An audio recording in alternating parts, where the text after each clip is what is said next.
प्रेरणास्पद कथाएं YouTube channel पर मैं धनंजय जैन आप सभी का हार्दिक अभिवादन करता हूँ।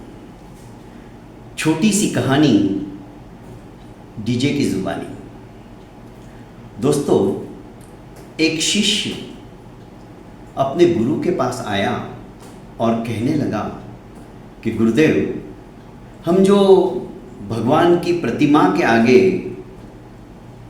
पुष्प, पत्र, फल, फूल ये सब कुछ चढ़ाते हैं, भोग लगाते हैं, क्या भगवान उसे ग्रहण करते हैं?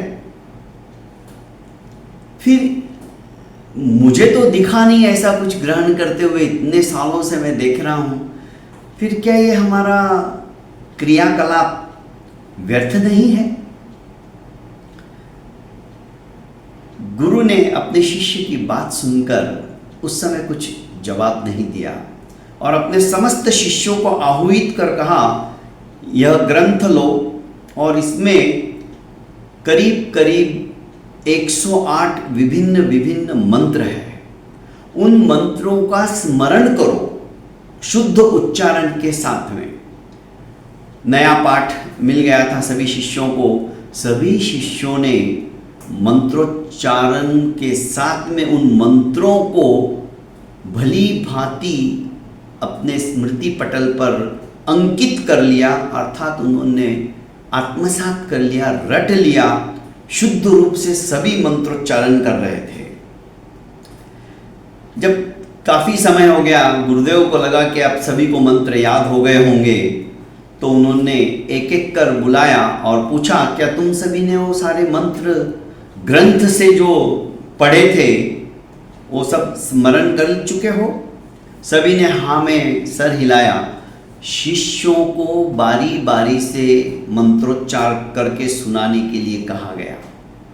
एक एक शिष्य आता और बड़े भावपूर्ण वाणी से उन मंत्रों का उच्चारण करता। मंत्रोच्चारण सब हो गए, एक एक शिष्य को विदा करते गए। उस शिष्य को भी बुलाया जिसने ये प्रश्न पूछा था कि गुरुदेव, हम जो ये पत्र, पुष्प, फल, फूल, नैवेद्य ये सब जो भगवान की प्रतिमा के सामने चढ़ाते हैं, तो क्या वे भगवान तक पहुंचते हैं क्या? उस शिष्य को अपने पास बुलाकर वे कहने लगे कि तुमने सारे मंत्र अच्छी तरह से याद कर लिए ना? उसने कहा, हाँ गुरुदेव, सुनाइए। एक एक मंत्र उस शिष्य ने अच्छी तरह से शुद्ध उच्चारण के साथ में अपने गुरुदेव को सुना दिए। गुरुदेव ने कहा, ये मंत्र तुमने कहाँ से सीखे? अरे गुरुदेव, आप कैसी बात करते हो? आप ही ने तो ग्रंथ की किताब दी थी, उसमें से पढ़ पढ़ के मैंने सब स्मरण कर लिए। पर वो किताब में से फिर हट जाना चाहिए था ना, तुम्हारे दिमाग में आ गए हो। किताब में लिखा हुआ गायब हो जाना चाहिए था। गुरुदेव, आप कैसी बात करते हो? वो सूक्ष्म रूप से मेरे मस्तिष्क के अंदर, मेरे दिलो दिमाग में ये सारे मंत्र बैठ गए, पर वो किताब से कैसे क्या हटेंगे? वो तो किताब में पूरे छप चुके हैं ना। मैं यही तो बात उस दिन तुम्हें समझाना चाहता था। तुमने कहा था ये पत्र, पुष्प, फल, नैवेद्य वगैरह भगवान के सामने हम जो सामग्री रखते हैं वो तो वैसी की वैसी पड़ी रहती है, उन्हें भगवान का भोग लगाते हैं। तो भगवान सूक्ष्म रूप से भोग लगाते हैं। जैसे किताब के अंदर लिखे हुए वो सारे मंत्र तुमने धीरे धीरे धीरे अपने मन मस्तिष्क के अंदर उत्कीर्ण कर लिए, तुम्हारे हृदय में वो आत्मसात हो गए सूक्ष्म रूप से, पर किताब से वो गायब नहीं हुए। तो हमारी भी जो सामग्री है, पत्र, पुष्प, फूल, फल वगैरह, वो सब वहाँ रखिए, पर सूक्ष्म रूप से भगवान ने उसे स्वीकार कर लिया है। भक्ति जब भोजन में प्रवेश करती है ना, तो वो भोजन प्रसाद बन जाता है। भक्ति जब अनशन में प्रवेश करती है, तो वही अनशन उपवास बन जाता है। भक्ति जब जल में प्रवेश करती है, तो वही जल चरणामृत बन जाता है। उसी जल से हम प्रक्षाल करते हैं।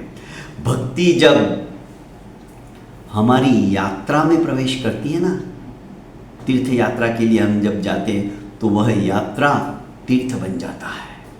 भक्ति जब हमारे संगीत में प्रवेश करती है, जो हम गाते हैं, गुनगुनाते हैं, भक्ति के अंदर लवलीन होकर संगीत भावना की शब्दावली को हम संगीत के माध्यम से भगवान को स्तुति करते हैं, तो वही कीर्तन बन जाता है।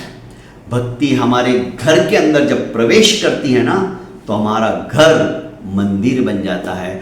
और यही भक्ति हमारे अपने स्वस्वरूप में प्रवेश करती है, तो यही भक्ति हमें भक्त बना देती है।